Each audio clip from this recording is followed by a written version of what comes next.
Halo pemirsa semuanya, apa kabar? Senang sekali pada kesempatan kali ini saya, Rudian Sumanto Wijaya, bisa berjumpa dengan pemirsa sekalian di channel kesayangan kita, Feng Shui untuk Logo dan Lokasi. Nah, pada episode kali ini kita akan membahas sebuah topik yang sangat menarik, yaitu adanya wastafel di dalam kamar. Nah, seperti apa pembahasannya? Ayo kita ikuti terus Feng Shui untuk Logo dan Lokasi berikut ini. Nah, pemirsa sekalian, di dalam rumah tangga modern, wastafel memang memiliki banyak fungsi, antara lain untuk mencuci tangan, membasuh wajah kita, menyikat gigi, dan lain sebagainya. Nah, memang namanya tempat untuk membersihkan, tentu saja ada dampak negatifnya, yaitu limbah yang dihasilkan, misalkan limbah cair, sabun, dan sisa-sisa dan sebagainya. Nah, tentu hal yang ini memberikan dampak negatif apabila disadukan satu dengan tempat tidur kita. Nah, di dalam Feng Shui kita mengenal adanya Sheng Qi atau daya yang positif dan Shachi atau daya yang negatif. Nah, wastafel di dalam kamar memberikan energi yang negatif atau Shachi. Sehingga dengan demikian Feng Shui memberikan nilai yang negatif untuk komposisi seperti ini.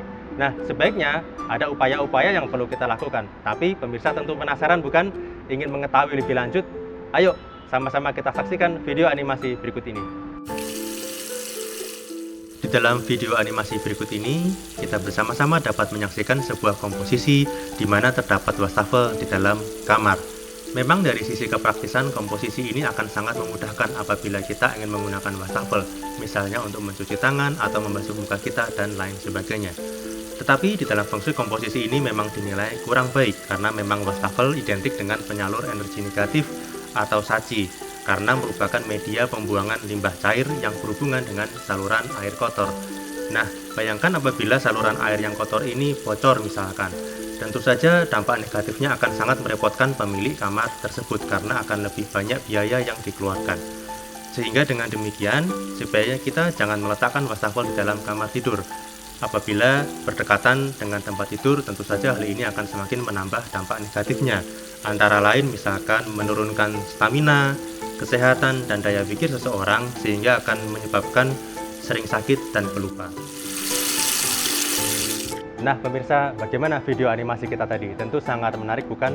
Nah seperti yang telah kita bahas tadi bahwa wastafel memang sebaiknya jangan diletakkan di dalam kamar tidur utama karena akan memberikan beberapa dampak negatif.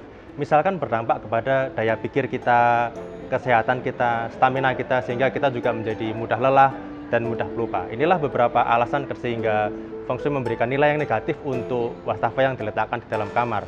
Nah, solusinya sangat gampang. Salah satunya adalah memindahkan wastafel agar jangan menjadi satu dengan kamar, tetapi dipisahkan, misalkan diletakkan di luar kamar atau di dalam toilet sendiri. Nah, dengan demikian solusi-solusi yang sederhana ini membuat kita terhindar dari dampak negatif dengan adanya wastafel di dalam kamar. Karena bagaimanapun juga wastafel ini mempunyai saluran air kotor, saluran limbah cair yang tentu saja memberikan dampak yang negatif seperti yang telah kita bahas tadi. Oke, sampai di sini dulu Feng Shui untuk Logo dan Lokasi kita kali ini. Sampai berjumpa lagi di kesempatan yang akan datang. Dan jangan lupa pemirsa sekalian selalu mendukung kami dengan cara like, komen, juga share, dan subscribe. Bagi pemirsa yang ingin berkomunikasi dengan kami, silahkan langsung menghubungi di nomor telepon di bawah ini. Dan sampai jumpa di kesempatan yang akan datang. Sukses selalu untuk kita semua.